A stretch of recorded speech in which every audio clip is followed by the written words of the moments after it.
Hello everyone, welcome back to the 20 Dilf channel, and this is my 1999 Lexus ES300. And what I'm going to be doing today is doing a complete review of the car, so driving it, what's under the bonnet, everything else about this car you're going to see in this video. So let's get straight into it. Start off, as always, with the exterior, more specifically, the front of this car.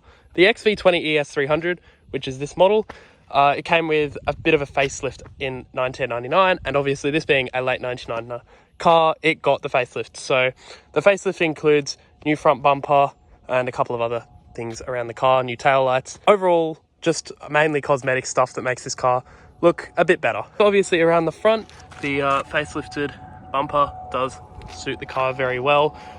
You've also got these halogen headlights with your little parking lights on the side as well as your indicators. And apart from that, the front, it just looks stylish. It's very Lexus, it's very Camry. And I would say it looks pretty decent. Very much describe this car as very sleek. That's pretty much the Lexus design philosophy. Sleek, simplistic, yet elegant design. And that's pretty much what this car is. I already know there's already going to be people in the comment section, Camry. Look, I'm just going to address that now. This is a Camry underneath. It's an XV20 Camry, yes I know, but there's a lot of stuff you'll see in this video which really defines this car from the Camry, and really you'd be stupid not to buy this over a Camry. Move on to the side now, where you've got another pretty bland looking panel with the ES300s, the XV20s. They did a two-tone paint from factory. So every single ES300 left the factory with a primary and a secondary. So this car is spec'd in the metallic silver with the grey secondary just underneath, and it looks really good. It's very Japanese, very 90s luxury Japanese sedan. It looks really good. I love the dual tone. It really does make this car look quite nice. Door handles are really nice. That's a personal favorite thing of mine. Yes, they're straight from a Camry, but they feel really nice to open. They look really sleek. The doors are shut, and look, honestly, overall, I really just like the door handles. I don't know if that's just me, but the door handles on this car are really nice. Move on to the wheels. Obviously, I've modified my car. So it's on coilovers, it's got new wheels, a couple of other things I'll run through when I get to them. So on this car in particular, we've got 17-inch Speedy Spider wheels. So these actually were on the owner of Sydney City Lexus's personal ES300. And then through a friend of mine, a good friend of mine, we were able to buy them, the Lexus dealer, and they're on my ES300 now. And personally, I actually think they look really good. They work really well with this car. I absolutely love these wheels. It goes so well with the car. And yeah, so these wheels are an absolute positive for me. That's not to mention at the front, I've also got slotted brakes. A funny story, this is very much a P-plated spec car because I got this car on my red Ps. It was the first car I ever bought. And obviously I did a lot of P-plater mods, including exhaust, coilovers, everything like that. But the reason for the slotted brakes wasn't actually for performance. I mean, it was kind of a benefit. I get better braking performance, but that was the idea. Because at the time, I was on my red Ps. I was a little broke boy working at a pizza delivery place. And look, I couldn't afford insurance. I'll be completely honest. So next best thing, upgrade your brakes. So you lower your chances of smashing into someone, rear-ending someone. So that was the idea behind upgrading the brakes there. So yeah, a little bit funny, but anyway, moving on. Part of this car, it's sleek. It looks good. It's simplistic. It works. Let's move on to the rear of my ES300, where you will spot a Windom badge. So the Windom, if you don't know, is the Japanese exclusive JDM version of the ES300, which came with more luxury features. I'll get into that a bit later on, but I've been obsessed with the Windom. So what I did is debadge the ES300 and put a Windom badge there. I got that part straight from New Zealand because for some reason in New Zealand they got Windoms. So I got the badge from New Zealand, and look, it's a little bit different, so that's why I did it. That's pretty much, you see a bunch of Soras with like Lexus Sora on it, so that was the idea behind that, Lexus Windom, because why not? But apart from that, you can see that the lights have been revised for the facelift, so you've got a clear layer in the middle there, which I think looks really good. You've also got two bulbs in the center, which the predecessor to the facelift did not have. So look, overall, I think these lights are a really good upgrade. Even if you've got a pre-facelift, you can always retrofit, and it looks really good. Moving down, obviously you've got my parking sensors, which were done aftermarket, not by me, by the previous owner, whatever. This car's had 5 owners, so one of the previous owners did it. You've also got my absolutely horrendous looking exhaust tip, another P-plater mod of mine. It does have a good sounding exhaust. I think that's the real beauty of this car. The exhaust does sound really crisp for what it is. So let's take a listen to it.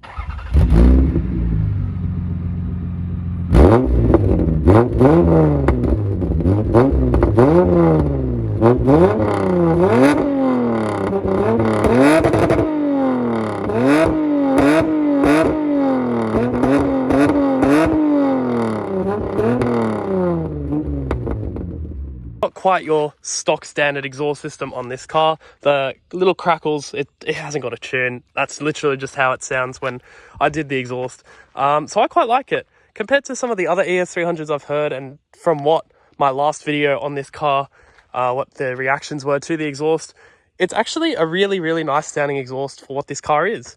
I've got a lot of people messaging me who own ES300s, and they're like, what have you done to your exhaust? Like, why does it sound so different from other ES300s? And look, I'll get into the exhaust a bit later on, but for now, let's move on to the engine bay. Here is the engine bay on my ES300, and it is a 3-litre V6, also known as the 1MZ FE.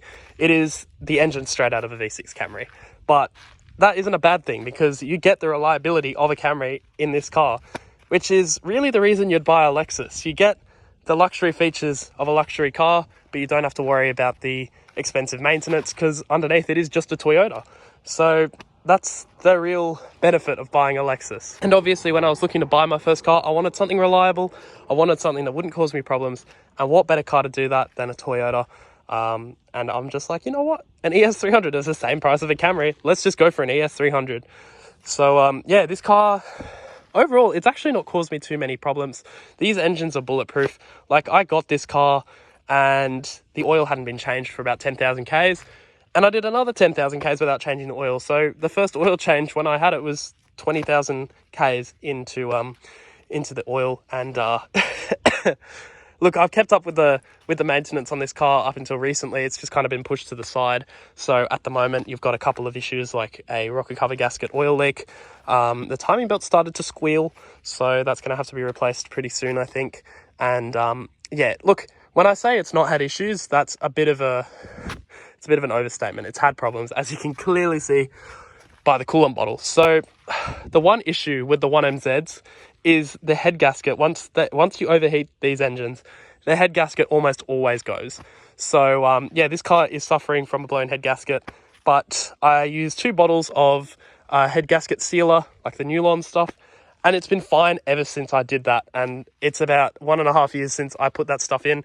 I have not had a problem with it. I've done about 20,000 Ks with the sealer, and obviously it's not a permanent fix. At some point, the head gasket will have to be done on this car.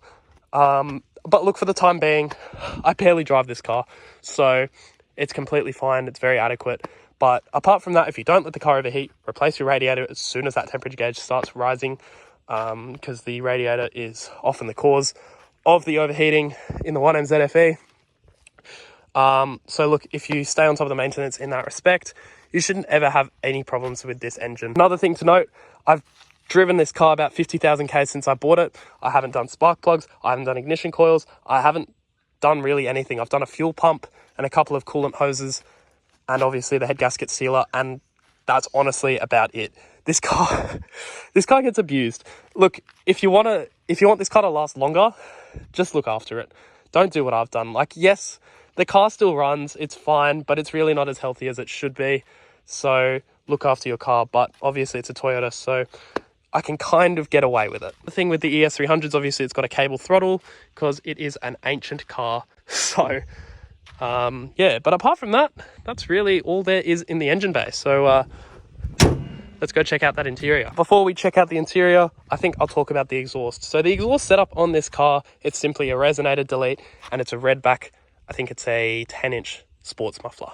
So with that setup, you get the little pops and bangs, you get a really crisp note under load. When you're driving normally, it gets a bit drony, but under load, it sounds really good. So look, I drove this car to Brisbane and back with this exhaust setup, and I didn't find it too annoying. Look, it's still a very luxury cruiser. Look, you might get annoyed by the noise, but personally, I don't find it a problem. So stepping inside the ES300, this is what we've got. We've got this rubber steering wheel up here. It feels decent to hold, but it's straight out of a Camry. It's literally the exact same steering wheel out of the Camry. You've got your little cruise control button there. So that's always a very nice feature. You've got auto headlights and possibly the world's most satisfying right indicator. I don't know why, I find that so satisfying. Driven a lot of cars, and by far, turning right in this car is just an absolute treat. I love it. And then up here, you've got a backlit instrument cluster. So yeah, I mean, it works.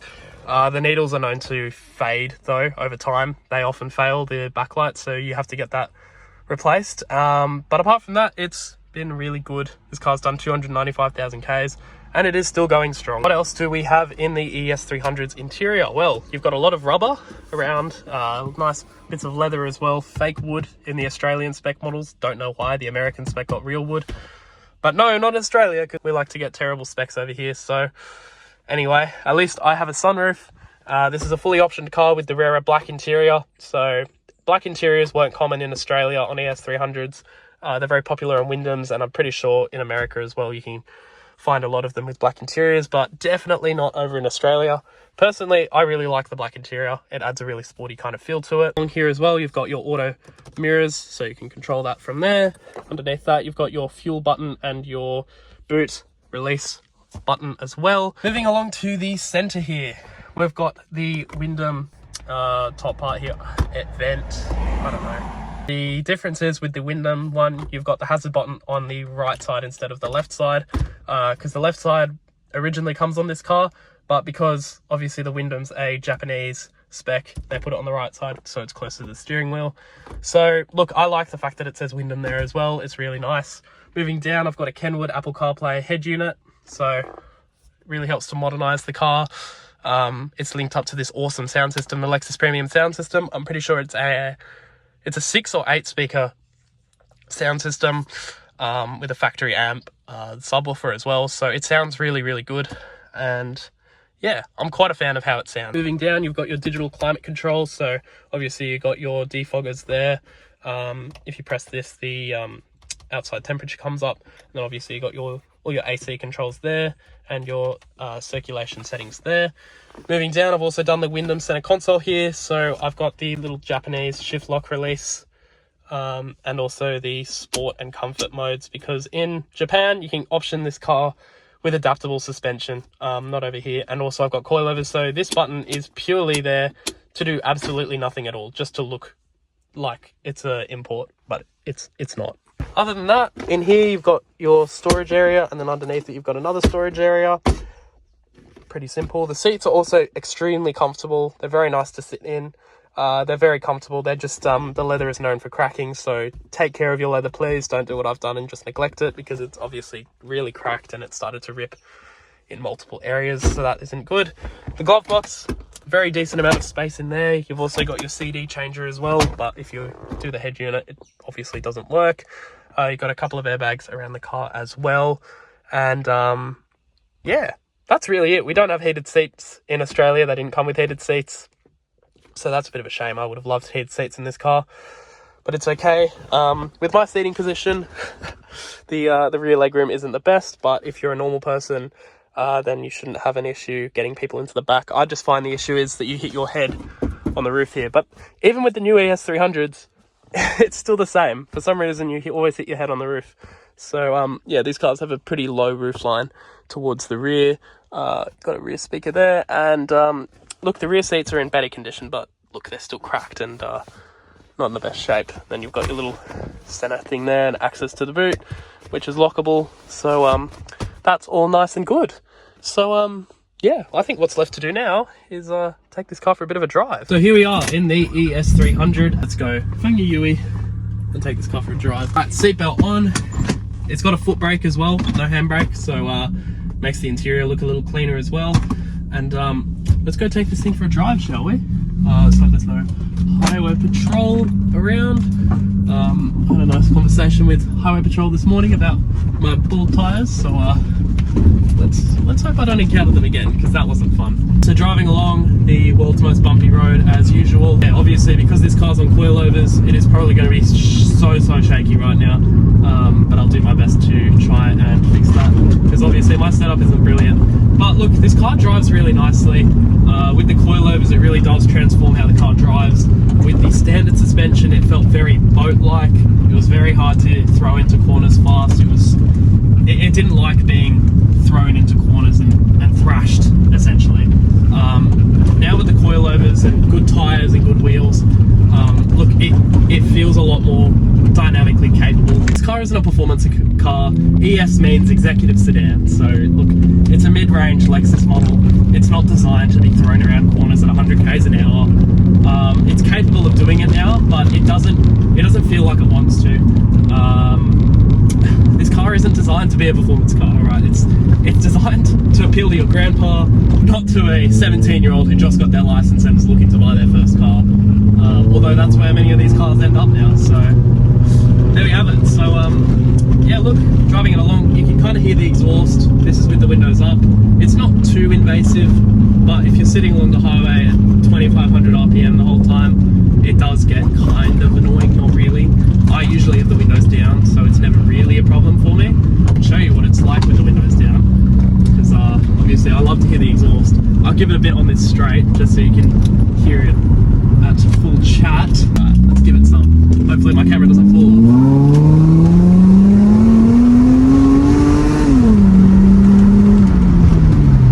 So there we have it. I didn't really talk about the specs on this car. So it's got 149 kilowatts, about 290 newton meters of torque from obviously the naturally aspirated 3-litre V6. It's a side-mounted V6, and it's mated to a 4-speed automatic gearbox, which has some reliability issues, as I'm facing with mine. So for some reason, when my car's cold, the transmission will take about 5 minutes to shift normally. It just constantly slips any gear, so setup is giving me nightmares. I have never had this problem in another one of my cars. Yes, my setup is terrible, but this car is so bouncy that my camera keeps falling off. So look, I might just take it a bit easier, just so the chance of this camera falling off is less likely. But as I was saying, yeah, so the transmission slips in any gear when it's cold. When it's warm, it's fine. Like, it shifts normally now. The car drives absolutely fine once it's warm, but yeah, it's just when it's cold. And a lot of ES300s have transmission problems, not specifically the issue I'm describing, but they have like a lot of transmission failures occur. Also with automatic V6 Camrys. On the subject of gearboxes, I really want to manual swap this car. I really do, because it hasn't been done in Australia yet. It's been done a couple times overseas. I've seen in America a couple of manual swapped ESs. I think it would be really cool. But look, if you don't know much about these cars, it might surprise you to know that this car is actually front-wheel drive. It's a luxury sedan, and every single ES300 ever made has been front-wheel drive. Obviously, it's based on the Camry, so why would Toyota spare any expense? What else can I talk about this car? Well, to be fair, look, nothing. Let's just hope my setup doesn't fall off again. That's what's annoying me at the moment. To be fair, the car drives really nice. Like I said, it corners quite well. Look, I would demonstrate it, but I think my setup's gonna fall off. I'm so sorry. I'm having the worst luck today, honestly. Nothing is working out for me, alright? I'm just gonna pray for a soft bit of road so I don't have to worry about my setup falling off again. I really need to invest in a better setup, I think. But look, the car's actually really comfortable to sit in, and that's what you expect from a luxury sedan. With this car, I actually, like, if I have to pick someone up, I usually take the Lexus, because, I mean, if they sit in the other seat, then they've got a bunch of legroom. It's very comfortable in the rear. It's more comfortable in the rear than the front. It's got extra padding in the rear seats. So ideally you want to be sitting in the rear of this car, but at the end of the day, it just feels like a Camry. I've driven a V6 Camry on coilovers, believe it or not, and it kind of feels the same as this, to be fair. Put the windows up. There's no need for them to really be down. I'm not gonna be fanging this car. This car already gets enough abuse. It's like a V6 Camry to drive, so yeah, it's just a little bit more comfortable, I suppose. But yeah, I mean, apart from that, I recommend this car for two reasons, to two types of buyers. So if you're looking for a cheap sedan to have some fun with, it looks good from the rear at least. The front, it's never really grown on me. I like it, but I don't love it. I think the rear of this car looks really good. It kind of looks like a mini LS400, which I quite like. If you want to buy a cheap luxury sedan to modify, the ES300 is definitely for you, because it's got a V6, it's pretty powerful, it does 0 to 60 in about 7.2 seconds, so it's not quite a slouch. Like, it's not fast in today's standards, but back in 1999 this was a relatively quick luxury sedan. Want that just to modify, like throw some wheels on it, make it look really nice, then look, I'd highly suggest this car, because you're not going to have reliability quirks with it unless you let the radiator make your engine overheat. And also I would recommend it to anyone looking for a little run around, or even just a long distance cruiser where you don't have to worry about if it's going to break down on you. You just get in it and drive, and it's comfortable. If you leave this car stock, it can be really, really pleasant to drive long distance. But as I was saying before, I've driven this car to Brisbane on this current setup, and I didn't have a single complaint to give. This car was really comfortable, so look, all around, I'd highly recommend this car. And if you're looking to buy your first car, make it an ES300, because they're brilliant cars. I think the XV20 is the generation to go for. The XV10 looks about the same, but you have more interior defects and electrical problems. The ES300s can, like the XV20s, they can have electrical issues. My girlfriend has an ES300 and hers is currently having some electrical issues. I haven't had any personally. I've heard that they exist though, so that's just something to bear in mind. But look, apart from those small little details, nothing can really go wrong with these cars. So I'd really, there we go, there's the indicator. There's the indicator we all know and love. I think I'm just gonna go ahead and end the video before my setup falls over again. And what are you doing, mate? Are you gonna go, or what's the go here? What I think I'm gonna do now is end the video, and I'll be back hopefully to review my R32 next, if that car ever gets finished. My mechanic is really taking his time on that, but I will see you in the next video. Thanks for watching.